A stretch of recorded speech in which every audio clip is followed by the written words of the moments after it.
किसान भाइयों नमस्कार। उम्मीद करता हूँ आप सब अच्छे होंगे। किसान भाइयों आज की अपनी वीडियो में मैं आप लोगों को बताने वाला हूँ कि आपको सरसों की बुआई कब और कैसे करनी है, जिससे कि आपको अपने सरसों की फसल से एक अच्छा उत्पादन मिल सके और आपको अधिक मुनाफा हो सके। और किसान भाइयों आप हमारे चैनल पर नए हैं तो हमारे चैनल को सब्सक्राइब कर लें, जिससे किसान भाइयों हमें मोटिवेशन मिलता है और हम आप किसान भाइयों के लिए और भी अच्छे से जानकारियाँ प्रस्तुत कर पाते हैं। तो किसान भाइयों बढ़ते हैं अपनी वीडियो में आगे और जानते हैं कि किस तरह से और कैसे और किस समय पर आपको सरसों की बुआई करनी है, जिससे कि आपको किसान भाइयों एक अच्छा मुनाफा हो और आपकी सरसों की फसल भी अच्छी हो। तो किसान भाइयों जैसा कि आप जानते ही हैं कि किसी भी फसल या किसी भी काम के लिए समय का बहुत ही महत्व होता है, क्योंकि किसान मित्रों अगर हम समय पर कोई भी काम करते हैं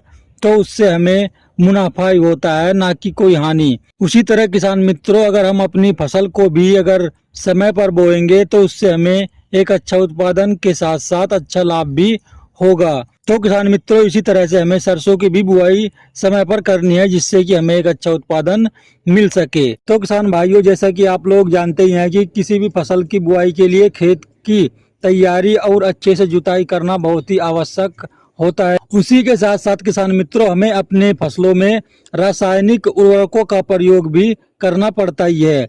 तो किसान मित्रों जैसा कि आज की अपनी वीडियो में मैं आप सभी किसान भाइयों को सरसों के फसल के बारे में जानकारी दे रहा हूं। तो किसान मित्रों इसमें मैं आपको सरसों की बुआई के समय का तो बताऊंगा ही, साथ ही साथ किसान मित्रों आपको ये भी जानने को मिलेगा कि आपको अपनी सरसों की बुआई के समय कौन से उर्वरक डालने हैं, जिससे कि आपका उत्पादन भी अच्छा हो।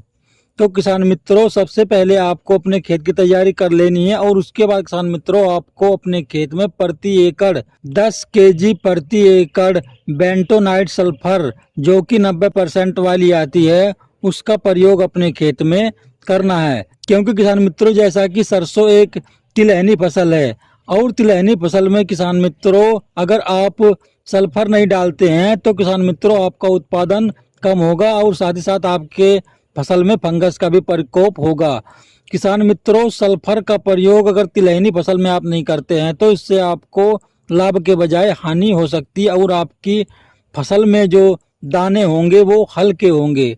तो किसान मित्रों इसलिए अगर आप सरसों की बुआई करने जा रहे हैं तो आपको प्रति एकड़ 10 केजी बेंटोनाइट सल्फर 90% अपने सरसों की बुआई के समय ही आपको मिट्टी में मिला देनी है और आपको सरसों की बुआई कर देनी है। किसान मित्रों अब हम सरसों बुआई के समय की बात करें तो आपको किसान मित्रों सरसों की बुआई जो करनी है वो 25 सितंबर से, जी हाँ किसान मित्रों 25 सितंबर से 25 अक्टूबर के बीच कर देनी है।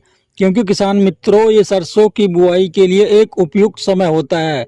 अगर आप पछेती सरसों की बुआई करेंगे तो उससे फिर आपके उत्पादन पर भी फर्क पड़ता है और आपको एक अच्छा उत्पादन नहीं मिल पाएगा। तो इसलिए किसान मित्रों अगर आप सरसों की बुआई करने जा रहे हैं तो आप अपनी सरसों की बुआई 25 सितंबर से 25 अक्टूबर के बीच कर लें। क्योंकि किसान मित्रों ये सरसों बुआई के लिए एक उपयुक्त समय होता है और इससे आपका उत्पादन भी बढ़ता है। तो किसान मित्रों उम्मीद करूंगा कि आपको मेरे द्वारा दी गई जानकारी अच्छी लगी होगी। किसान मित्रों आपको मेरे द्वारा दी गई जानकारी अच्छी लगी हो तो चैनल को लाइक करके सब्सक्राइब कर लेना, जिससे कि मैं किसान भाइयों आप लोगों के लिए और भी ऐसे ही वीडियो और जानकारियां ला सकूं। तो किसान मित्रों मिलते हैं फिर एक नई वीडियो में एक नई जानकारी के साथ। तब तक के लिए नमस्कार। जय हिंद, जय जवान, जय किसान।